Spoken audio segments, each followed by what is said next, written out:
برائے مہربانی ذکر کے بارے میں کچھ فرما دیں۔ ذکر سے مراد ایک تو یہ ہے کہ آپ اللہ کا نام ورد زبان کرنا شروع کر دیں اور پھر وہ متواتر ہو جائے۔ اس طرح آپ کے اندر ذکر جاری ہو جائے گا۔ یہ جو لفظ اللہ ہے یہ ذات نہیں بلکہ نام ہے۔ لفظ اللہ لکھا ہوا ہو یا بولا ہوا، یہ اس ذات کا نام ہے، اللہ خود نہیں ہے۔ اب بعض اوقات ایسا ہوتا ہے کہ مسلمان اللہ کے نام سے محبت شروع کر دیتے ہیں۔ اگر نام سے محبت ہو اور ذات کی پہچان نہ ہو تو بات سمجھ نہیں آ سکتی، اس لیے اکثر ذاکر اسم کا ذکر کرتے رہتے ہیں۔ اس میں برکت ضرور ہے، مگر غور والی بات یہ ہے کہ ذات کا اپنا منشا کیا ہے، پہلے اس بات کا پتہ ہونا چاہیے۔ ذکر کے وقت، پکار کے وقت، شوق میں یا ابتلا میں اللہ ایک ندا ہے، فریاد ہے۔ اب شوق میں اور ابتلا میں پکارنے میں فرق ہے۔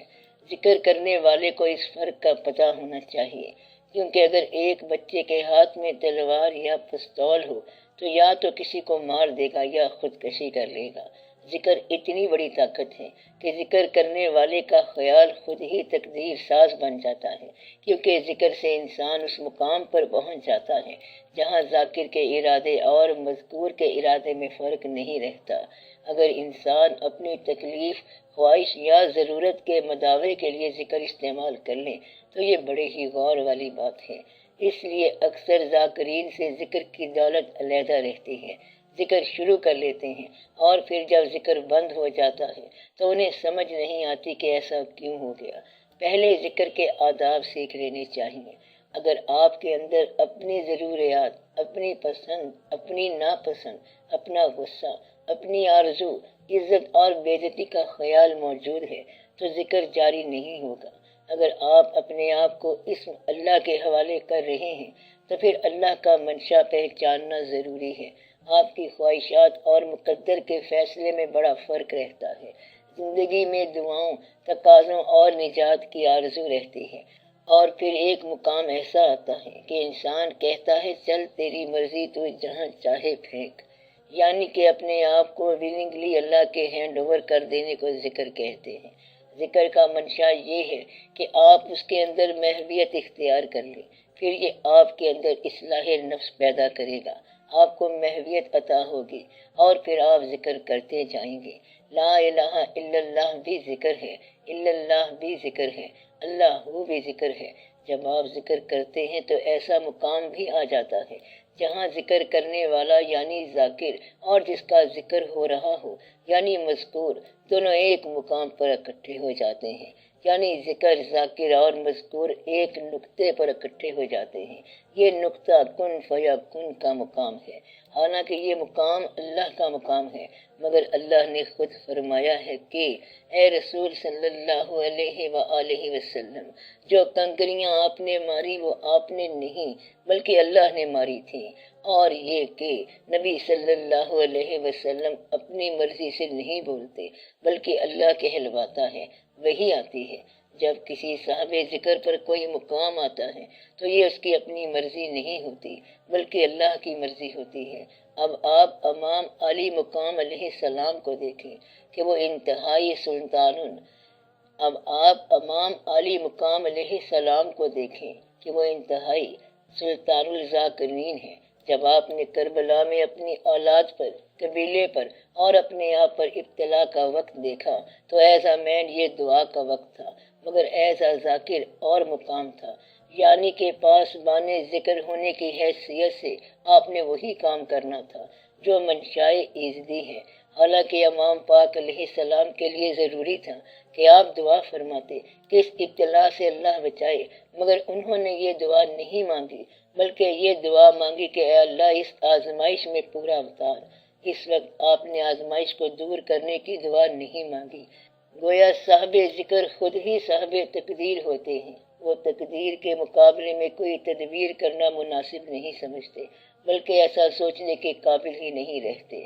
ذکر کا مطلب ہے اپنے آپ کو تقدیر کے حوالے کر دینا یا قادر کے حوالے کر دینا، کیونکہ ذکر قادر کا ہو رہا ہے، اللہ کے نام کا ہو رہا ہے۔ ذکر کے ذریعے قادر کے قرب کی تمنا کی جا رہی ہے، اسی طرح انسان تقدیر کو تسلیم کرنے کے مقام پر آ جاتا ہے۔ اگر انسان تقدیر کا ساتھی ہو جائے تو پھر اس کو ذکر ملنا چاہیے۔ اگر کسی کا کوئی عزیز بیمار ہو اور وہ اس لیے ذکر کرے تو یہ کیسا ذکر ہوگا؟ کوئی شخص کرامت حاصل کرنے کے لیے ذکر کر رہا ہے تو یہ ذکر کا حجاب ہے۔ ذکر میں داخل ہونے سے پہلے آپ فیصلہ کرو کہ میں کوئی ذاتی آرزو نہیں رکھوں گا۔ بعض اوقات اولاد کی ضرورتیں ذکر میں رکاوٹ بنتی ہیں، اس لیے ذکر کرنے کا آسان طریقہ یہ ہے کہ آپ اپنی توجہ سے ذکر شروع کر دیں۔ اس میں جب بھی تیزی آئے گی جذب شروع ہو جائے گا اور آپ اپنی زندگی سے غفلت اختیار کر جائیں گے۔ اس لیے جس نے ابھی کام کرنے ہیں وہ ذکر نہ کرے۔ یہ کہنا بڑا مشکل ہے کہ یا اللہ جو تیرا منشا ہے وہ ہمارا بھی منشا ہے۔ اس مقام پر پیغمبر بھی بعض اوقات سوال کر اٹھتے ہیں کہ ہم بچے کو مار تو دیں لیکن یہ تو بتائیں کہ کس لیے، حالانکہ ان سے کہا گیا ہے کہ سب کچھ دیکھتے جاؤ مگر سوال نہ کرنا۔ قرآن مجید میں ایک جگہ آتا ہے کہ میرے ذکر کے لیے نماز کو قائم کرو، یہ بھی ایک ذکر ہے۔ اللہ، لا الہ الا اللہ، اللہ، اللہ اللہ، یا پھر اللہ ذکر ہے۔ اس طرح ذکر جاری ہو جاتا ہے، دل بول اٹھتا ہے۔ جب ذکر سے محویت حاصل ہو جائے اور آپ مقام ذکر پر فائز ہو جائیں تو پھر اپنی خواہش بیان نہ کرنا۔ ذاکرین تقدیر کے انسٹرومنٹس ہیں، یہ اپنی خواہش نہیں رکھتے، اپنی تجویز نہیں رکھتے، کیونکہ وہ تو تقدیر کے ایجنٹ ہیں۔ ذاکر کو اگر کہا جائے کہ 10 منٹ کے لیے یہ خدائی تمہیں دی جاتی ہے تو وہ 10 منٹ کے بعد چونکہ تم واپس کر دے۔ نہ اس میں کوئی چینج کرنی ہے، نہ آرزو داخل کرنی ہے، نہ اس میں سے کچھ نکالنا ہے۔ اچھا ذاکر وہ ہے جس کو اگر قوت مل جائے تو وہ اسے استعمال نہ کرے۔ ایک درویش اپنے مرشد کے پاس گیا اور کہا کہ آپ مجھے اسم اعظم کا ذکر دے دیں۔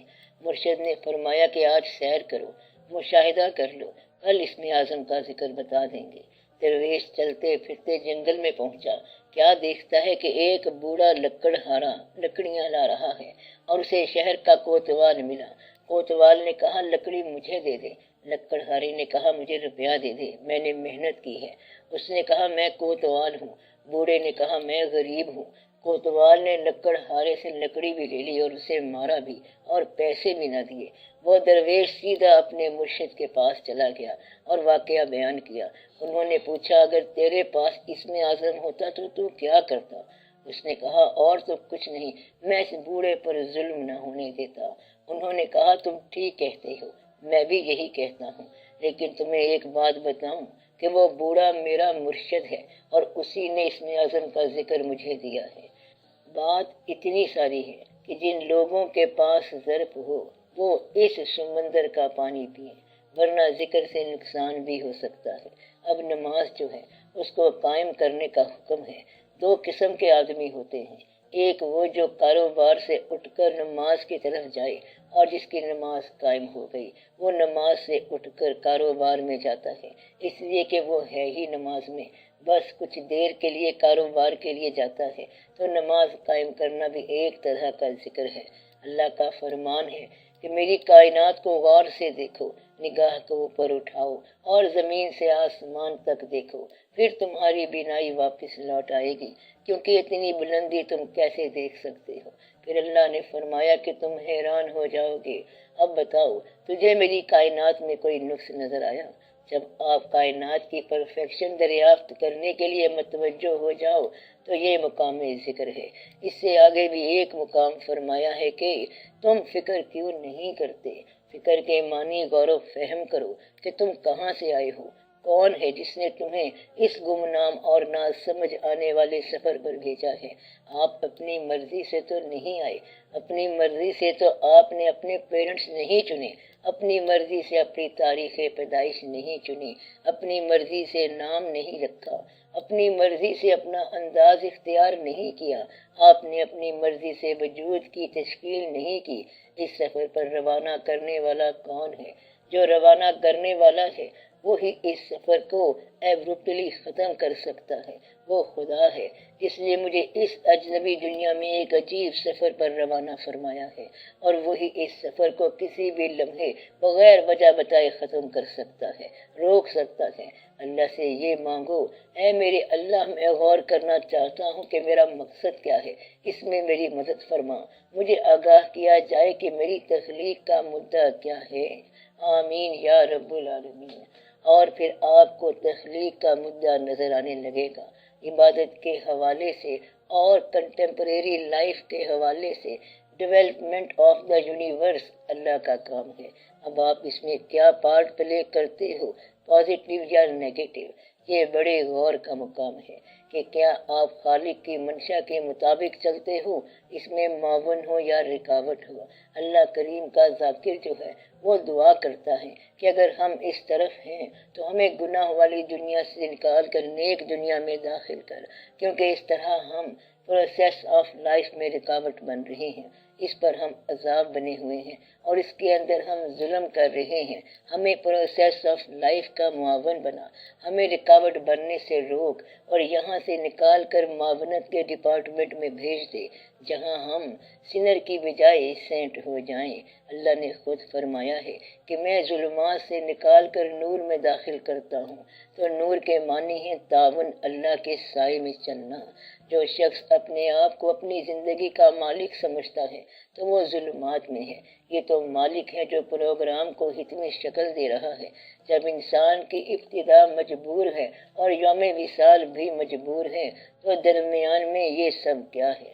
ایک شخص کو اگر یہ کہیں کہ تم آزاد ہو، باہر گھومو پھرو، لیکن 6 بجے واپس آ جانا، تو اب اس نے کیا آزاد ہونا ہے؟ یہ کیسی آزادی ہے جس کے دونوں سرے پابند ہیں؟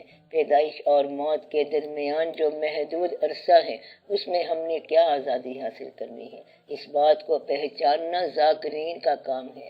اس پروسیس کو پہچاننا ذکر ہے جو انسان کے لیے سب سے اعلیٰ مقام ہے۔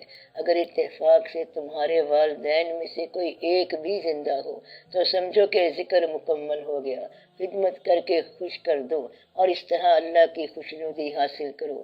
ہم اس وقت حضور پاک صلی اللہ علیہ وسلم کے زمانے میں نہیں ہیں، صحابہ کرام رضی اللہ تعالیٰ عنہ کے زمانے میں بھی نہیں، بہت بڑے اولیاء کرام کے زمانے میں بھی نہیں ہیں۔ ہم اس کمزور زمانے میں ہیں کہ جب کوئی ایسا آدمی بھی نہیں جو بہت بڑا روحانیت کا حامل ہو۔ یہ ہمارا زمانہ سادگی کا زمانہ ہے۔ اس زمانے میں یہ کرو کہ سجدوں کی فراوانی کر دو۔ نماز کے سجدے تو ہو گئے، ویسے بھی سجدے کرو، ماں باپ کی خدمت کرو، درود شریف کثرت سے پڑھو، اپنے فرائض کو اللہ کا حکم سمجھ کر پورا کرو۔ زندگی سے گلہ نکال دو، اگر غریب کر دیا ہے تو غریب ہو جا۔ دولت دے دی ہے تو تم دولت سے بچ نہیں سکتے۔ وہ حسن دے دے تو حسن مجبور ہے، عقل دے دے تو عقل مجبور ہے، اگر عقل لے لے تو وہ اس پر قادر ہے۔ تمہاری کوئی بھی خوبی تمہاری اپنی تخلیق نہیں ہے۔ جس طرح تمہارا چہرہ اللہ نے تخلیق فرمایا، تمہاری بینائی تخلیق فرمائی، تمہاری صفات بھی اس نے تخلیق فرمائی۔ ان صفات کو پہچاننا دراصل اللہ تعالیٰ کو پہچاننا ہے۔ ان صفات کو پہچاننا دراصل اللہ تعالیٰ کو پہچاننا ہے۔ اللہ تعالیٰ پر ایک لمحے کا غور کئی سال کی عبادت سے بہتر ہے۔ غور کرنا بھی ذکر ہے، وگرنہ ایسے ذاکر بھی ہم نے دیکھے ہیں کہ جن کا ذکر جاری ہے اور کوئی غلط کام بھی کر رہے ہیں۔ یعنی کوئی سائل ہے، مانگ رہا ہے، جھوٹ بول رہا ہے اور ذکر اپنی جگہ پر جاری ہے۔ اب ذکر اس کے صحیح ہونے کی دلیل نہیں ہے۔ یوں تو ساری کائنات ذکر کر رہی ہے، چرند پرند سب ذکر کر رہے ہیں، سب اللہ کی یاد میں مصروف ہیں۔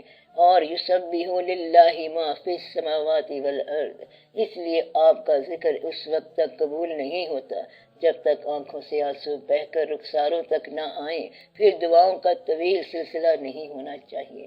اللہ کا شکر ادا کروں کہ اس نے تمہیں ذکر عطا فرمایا اور تمہیں اپنا بنایا۔ جس کا نام ہے وہی ذکر عطا کرتا ہے۔ آنکھ کا ذکر یہ ہے کہ وہ اللہ کی یاد میں جاری رہے۔ زبان کا ذکر ہے محو ثنائے کبریا رہنا۔ جس طرح اللہ کی طرف رجوع کرنا ذکر ہے، اسی طرح دنیا میں بے ضرر ہو کر رہنا ہے۔ قرآن مجید کی تلاوت کرنا ذکر ہے، قرآن کو صرف دیکھتے رہنا بھی ذکر ہے۔ اللہ اسم ہے، ذات اس سے آگے ہے۔ اسم کو ذات سے نسبت ہے، پہلے اسم آتا ہے پھر ذات آتی ہے۔ وہاں اسم نہیں ہوتا، صرف ذات ہی ذات ہوتی ہے۔ جلوہ ذات سے آگے ہے، فقط ذات ہی ذات۔ جن لوگوں کو وہ ذکر عطا ہوا وہ جلوے سے بھی آگے نکل گئے، ان کے لیے بڑی مبارکیں ہیں۔ آپ بھی دعا کریں کہ آپ کا ذکر صرف جلوے میں نہ رہ جائے۔ جلوہ تو ایک طرح کا حجاب ہے، آپ جلوے سے نکل کر ذات میں گم ہو جائیں۔ غم زدہ کائنات میں تنہا، گم ہوں میں تیری ذات میں تنہا۔ جب محویت مل جائے تو کسی قسم کی دعا کی ضرورت نہیں، کیونکہ آپ اب اس طرف سے آ رہے ہیں جس طرف سے قبولیت آ رہی ہے۔ جن کا نام مشکل کشا ہے انہوں نے اپنی مشکل کشائی نہیں کی، وہ خود تقدیر ہیں اور کاتب تقدیر ہیں۔ ایک دفعہ ایک بزرگ بیمار ہوئے، ایک بیمار مریض نے ان سے اپنے لیے دعا کرائی تو وہ ٹھیک ہو گیا۔ تب اس نے درخواست کی کہ آپ اپنے لیے دعا کیوں نہیں کرتے، آپ بھی تو بیمار ہیں۔ انہوں نے فرمایا ہم نے دعا کی تھی تو جواب ملا کہ پہلے یہ فیصلہ کر لو کہ جسم تمہارا ہے یا ہمارا۔ ذکر یہ ہے کہ زمان و مکان سے بے نیاز ہو کر خالق کون و مکان کے تقرب کے خیال میں اس طرح گم ہو جائے کہ اپنی بھی خبر نہ رہے اور دوسرے کی بھی خبر نہ رہے۔ ہماری طرف سے آپ کو ذکر کی اجازت ہے، صبح شام کیا کریں، پہلے توجہ دیں، کوشش کریں تو پھر یہ خود بخود کھل جائے گا۔ ذکر کے بعد کبھی کسی کے لیے غصہ نہیں کرنا اور کسی کے لیے بد دعا نہیں کرنا، کیونکہ پھر اس کی باز پرس ہو جاتی ہے۔ ذکر کے بعد نہ بہن کے لیے دعا کرنی ہے، نہ بیوی کے لیے اور نہ موسم کے لیے۔ بس ذکر کا معنی یہ سمجھو کہ تقرب حق کی ایک گھڑی یا لمحہ یہ دیکھو کہ یہ ہوتا کیا ہے۔ کارسازی نہیں کرنی چاہیے، کارساز کے تقرب میں رہنا چاہیے۔ اس کے عمل کو دیکھو کہ کس طرح ہو رہا ہے۔ نماز والا ذکر بہت اچھا ذکر ہے۔ اگر اللہ نے پیسہ دیا ہے تو اسے اس کی راہ میں خرچ کرنا بھی ذکر ہے۔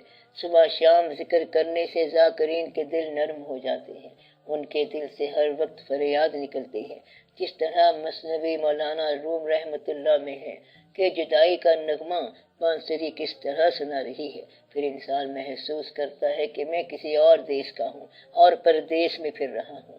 پھر جب ذکر میں رکت ہوتی ہے تو اللہ تعالیٰ کا قرب حاصل ہو جاتا ہے۔ آپ لوگ خوب ذکر کریں، چلتے چلتے سانس کے ساتھ کریں یا آواز کے ساتھ کریں۔ شروع میں بغیر آواز کے سائلنٹلی بھی ہوتا ہے۔ حیرت کی حالت میں خاموش ہو جانا بھی بہت بڑا ذکر ہے۔ اپنے خلاف اللہ کا فیصلہ سن کر خاموش ہو جانا بھی بہت بڑا ذکر ہے۔